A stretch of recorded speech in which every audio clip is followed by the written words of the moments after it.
આજના નિબંધનો ટોપિક છે digital India. ટાટમાં પૂછાઈ શકે એવો આઈએમપી નિબંધ છે. તો જોઈએ આપણે પ્રસ્તાવના.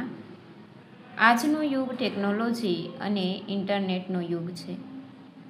આ ઝડપથી બદલાતી દુનિયા સાથે કદમ મિલાવવા માટે ભારત સરકારે 1 જુલાઈ 2015ના રોજ એક ઐતિહાસિક અભિયાનની શરૂઆત કરી, જેનું નામ છે ડિજિટલ ઇન્ડિયા.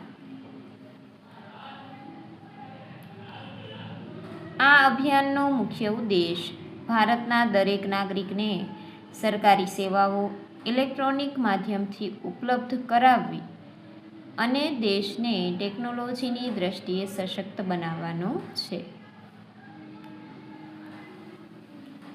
મુખ્ય આધાર સ્તંભો જોઈએ તો ડિજિટલ ઇન્ડિયા માત્ર એક સરકારી યોજના નથી, પણ એક ક્રાંતિ છે.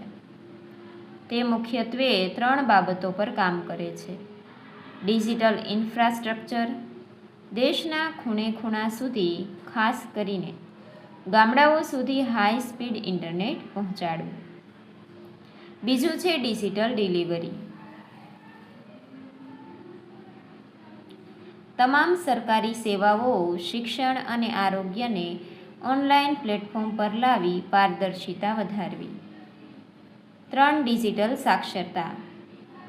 દેશના સામાન્યમાં સામાન્ય નાગરિકને પણ મોબાઈલ અને કમ્પ્યુટર ચલાવતા શીખવવું, જેથી તેઓ આ ક્રાંતિનો હિસ્સો બની શકે. આ અભિયાને ભારતના સામાન્ય નાગરિકના જીવનને ખૂબ જ સરળ અને ઝડપી બનાવી દીધું છે. આજે શાકભાજીની લારીથી લઈને મોટા મોલ સુધી દરેક જગ્યાએ યુપીઆઈ દ્વારા પેમેન્ટ થાય છે. ખિસ્સામાં રોકડા રૂપિયા રાખવાની ચિંતા હવે ભૂતકાળ બની ગઈ છે. Aadhaar card, PAN card, driving licence જેવા દસ્તાવેજો હવે ડિજિલોકર એપમાં ડિજિટલ સ્વરૂપે સુરક્ષિત રહે છે. સરકારી કચેરીઓના ધક્કા ખાવાનું અને લાંબી લાઈનોમાં ઊભા રહેવાનું બંધ થયું છે. કોરોના કાળ દરમિયાન ઓનલાઈન શિક્ષણ આશીર્વાદરૂપ સાબિત થયું. આજે ગામડાના બાળકો પણ ઇન્ટરનેટના માધ્યમથી દેશના શ્રેષ્ઠ શિક્ષકો પાસેથી ભણી શકે છે. હાથમાં મોબાઈલ, ઓનલાઈન કામ, ડિજિટલ બની રહ્યું છે આપણું હિન્દુસ્તાન. કોઈ પણ સિક્કાની 2 બાજુ હોય છે. ડિજિટલ ઇન્ડિયા સામે પણ કેટલાક પડકારો છે.